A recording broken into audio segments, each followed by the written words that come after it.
Pagbaba ng pants niya, nagulat ako sa laki, mother. Bigla niyang ijinusok ang kanyang nyota sa nipay kong basang-basa. Grabe ang laki, parang naramdaman kong napunit ang bulaklakin ko. Oh, another day, another episode of exposing your ka-Airvogan Homens. At ito ay pinamagatang ang ka-Airvogan ng BBC. Gano'n ang atake niya. Hi ma, I'm F, 20 years old. But this happened nung 19 ako. So, last year lang. Ito nga, sobrang bored ako sa life ko, kaya nagtry akong mag-blow up dating. Wala akong matipuhan ni isa. Kaso, may nag-random friend request sa akin sa blow up and nagtaka ako kasi kaka-accept ko lang sa match niya sa FB dating. Ito na nga, mother.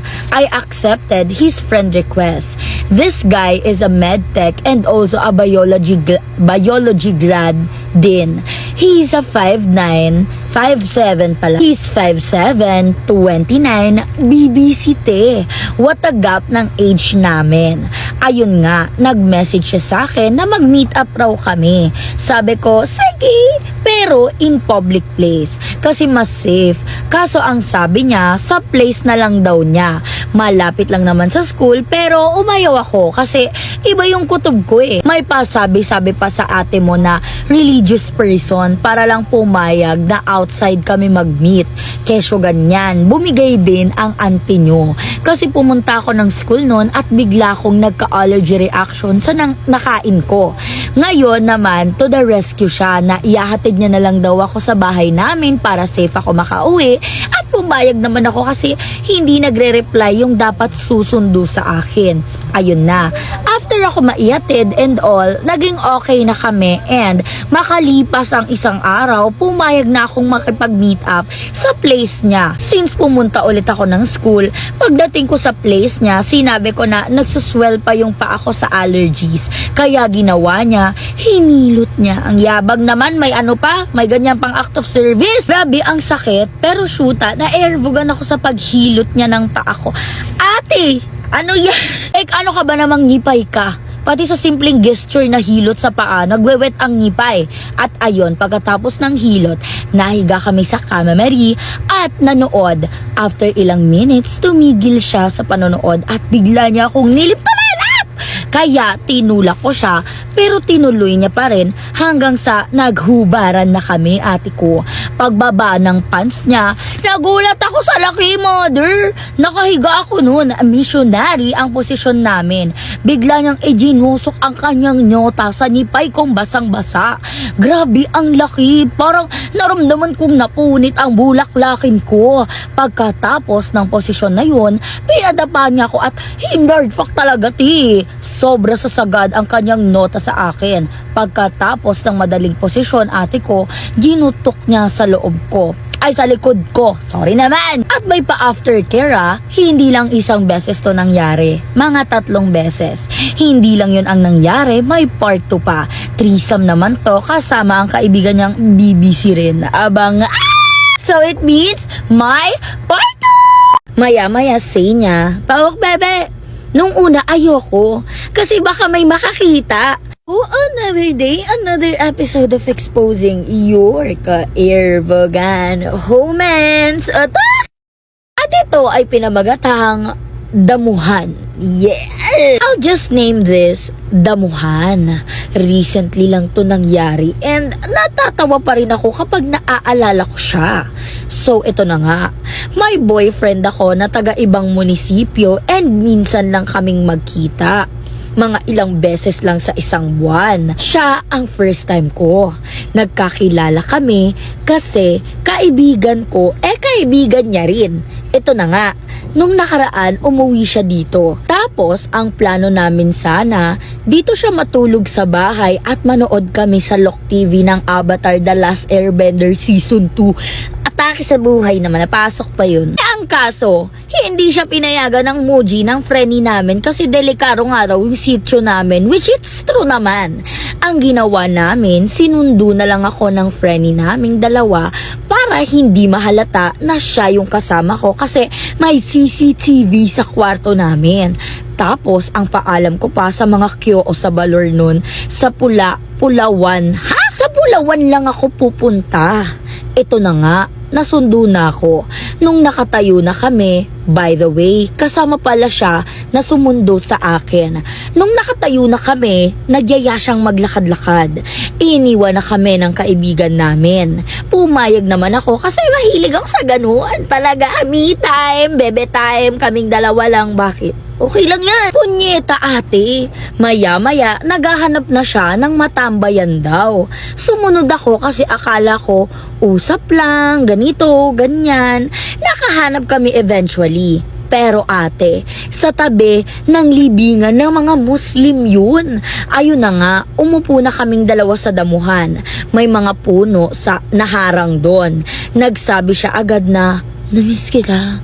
Punyeta ate, pagkatapos nun, nilip-tulelap niya ako agad. Hindi na rin ako pumalag kasi minsan lang naman kami magkita. Tapos yung kamay niya, bumaba na sa mga jogging ko. Pero may bra ako kaya tinanggal ko muna. Ate, maya-maya, ang daming dumadaan na motor. Dali kaming dalawa, humiga sa damuhan para hindi mahalata. Ay, naglalakad pa na iba. Maya-maya say niya, "Pawak bebe." Nung una ayoko, kasi baka may makakita. Pero mas malakas siya ate, kaya hinayaan ko na lang. Habang pinapasok niya yung kamay niya sa short ko, talaga namang sinusup-sup niya ako bakla. Maya-maya, nirab niya na ako ate.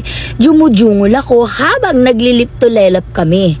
Maya-maya, iginosok niya na ang isa niyang daliri. Nagulat naman ako. Sinabi ko na wag kasi. Masakit. Punyeta ate, sabi niya lang, huwag ka na umangal, bumabasa ka na. Nanahimik ako. Yeah! Aki sa buhay si bakla, may part 2 to bakla and last part. Pinasuwad niya ako ate. Ang sarap habang hinihila niya yung buhok ko na para bang yung nasa vid ng corn. So eto na yung part 2 ng episode 83, Damuhan. Yes! Maya-maya, nilabas niya na yung nota niya. Sinabi niya na i-orpap ko raw. Ako naman, as masunurin, in-orpap ko. Shoot ang ina, naduduwal pa rin ako. Tapos, gusto niya pa na isagod ko sa ngalangal ako. Maya-maya, tumigas na bakla. Ginubadan niya na ako. Tapos, pinapatong. Shoot ang ina ate, na-miss ko yung duta niya. Sabi ko, dahan-dahan lang. Dahan-dahan lang, dahan-dahan lang, ganun. Pero, hindi uso sa kanya ang dahan-dahan by Maha Salvador. Kupal talaga. Siya lang yung gumagalaw. Nag-change yung posisyon naming dalawa. Pinasuwad niya ako ate. Ang sarap habang hinihila niya yung buhok ko na para bang yung nasa vid ng corn, gano'n. Maya-maya, tinanong niya ako kung gusto ko raw bang ipajutok sa loob. Nag-oo na lang ako ate. Maya-maya, tumigil na siya sa pagbayo. Tinanong ko kung saan niya ginutok. Sabi niya sa loob ko raw. Hindi ko na malayan. Pagkapa ko sa nipay ko, meron nga! Shootang ina ate, biglang may dumaan na motor. Di humiga kami agad. Pinag-apura niya pa ako magbihis. Nahanap ko pa yung tibak ko sa damuhan. Hindi na ako gumamit ng ilaw kasi baka mahalata. Ate, ang ginawa ko, sinuot ko agad. Diretso short ko, ganon. Hindi ko na sinuot yung panty ko. Nilagay ko na lang sa bulsa, pati yung bra ko. Maya-maya, bumaba kami na parang nothing happened. Ganon. Maya-maya, nagsalita ako, kahit saan na lang tayo basta makaisa ka. Tumawa siya ate. Maya-maya, hinatid niya rin ako sa balur. Pinilit ko mag-straight maglakad para hindi mahalata na iika-ika ako. Pagka uwi ko, rekta tulog agad ako. Tapos ngayon, kapag dumadaan ako doon, nagpa-flashback ang ginawa namin. Yun lang, thanks! Ito lang bakla, pwede naman kayo mag-explore. Pero huwag alisin ang self-respect. Okay? Huwag kayong pumapayag na kahit saan lang, kahit thrilling siya, ha? And, lagi niyong isipin, consent is a must. Kapag ayaw ng partner, ayaw. Kapag no, no. Kapag may ginagawang unnecessary movements, ibig sabihin, no, huwag pilitin. Okay?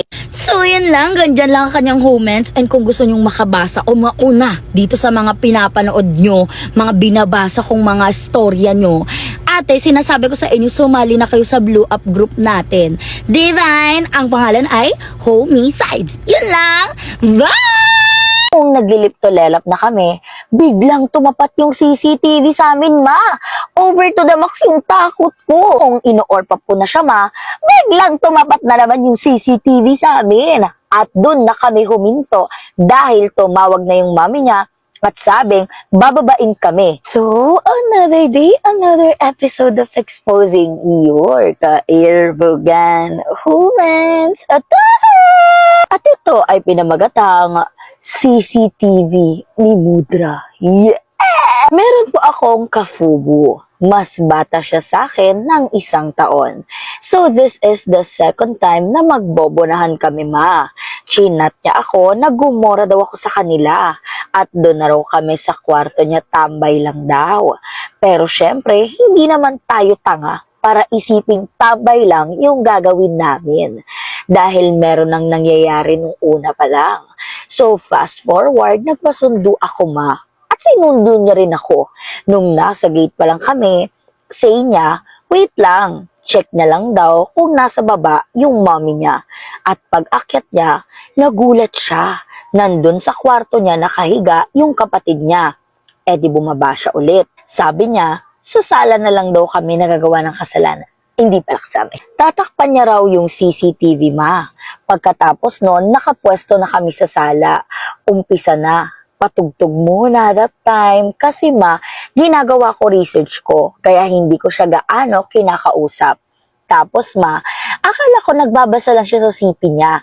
Ayun pala, tinititigan niya ako. Ganda mo pala, bakla! Pagkatapos niya tumitig sa akin, tinuka niya ako, ma. At dito na, nag-umpisa ang tikiman. Titig na! Kahit bata siya sa akin, over naman bumayo, talagang mapapaulit sa sarap eh. At sa sobrang laki naman ng nota niya, parang mapupunit yung nipay ko. Nung patapos na kami, nagsuot na ako. Akala ko, ma, matatapos na. Humirit pa siya ng second round. Noong naglilip to lelap na kami, biglang tumapat yung CCTV sa amin, ma. Over to the max yung takot ko. Kumaripas din siya ng takbo sabay bunot ng CCTV. Nagsipi siya, ma. At nakita namin, nagchat yung mama niya. Galit na galit. So akala ko matatapos na. Sabi niya, lipat daw kami ng anggulo ng CCTV. Tuloy raw kami. Hindi raw makakababa yung mommy niya dahil bantay na yung baby. So tuloy na kami. Noong ino-orp up ko na siya, ma, biglang tumapat na naman yung CCTV sa amin. At dun na kami huminto dahil tumawag na yung mommy niya at sabing, bababain kami. Kumaripas naman ako ng takbo, ma. Kasi baka matus ni mother. At dito na nagtatapos ang kwento. Lesson learned. Huwag makikipagtsoktsakan kapag may CCTV sa bahay. Kayo rin, baka mahuli. Atake naman. Si bakla ay parang, no one gonna stop us. Nothing's gonna stop us now. Ganun. So, yun lang. Ganyan lang ang kanyang comment. Kung gusto nyo din makarinig, makabasa, o mauna sa mga binabasa kong ganito, eh, sumali lang kayo sa group page natin sa Blue Up. Yun lang. Bye! Pagbaba ko ng shorts niya, nashock ako. Jutes kasi siya, ma. Kasing laki lang ng Moby. Yung ano niya, alam niyo ba yung Moby? Yung may caramel at saka yung may chocolate. Yun, yung ganun yung Moby. Ang inanlit. So, another day, another episode of Exposing your Kairbugan Humans. At ito ay pinamagatang uminom sa CR ng Sogo. Talaga naman, pamagat pa lang, 'di ba? So, hi everyone. May ikukwento ako sa inyo about sa experience ko sa Sogo. I'm 18 years old that time. May nalaman akong website. This is CK. Nalaman ko lang ito dahil sinabi sa akin ng kaibigan ko. So, ito na nga. Naghahanap pa na ako doon ng boy sa website na yon. May nahanap naman akong lalaki. Ang pogi niya, ma. Singkit. Mukhang mayaman. Kaso maliit lang siya. Mga 5'5" ganon. And chubby. So, nag-uusap na nga kami. Nag-getting to know each other kami, ganyan. Hanggang sa umabot na kami sa Telegram. Kabit ka ba bakla or what? Sorry. So, dun na kami nag-usap. after a days, napagdesisyonan na namin magkita sa Sogo. By the way, sagot niya lahat. Ni piso, wala akong ginastos as he should. Yes! So yun na nga, nagkita naman na kami. After nun, jumusok na kami sa Sogo and nagbayad na siya. Umakyat na kami sa room na binigay sa amin. Ito na nga, nood-nood muna kami ng Netflix, ganon, hanggang sa umabot na ng lip to lela. Kumapit ka bakla, malapit na tayo sa exciting part. So nag-aya na siya kung pwede daw ba kami magbunahan.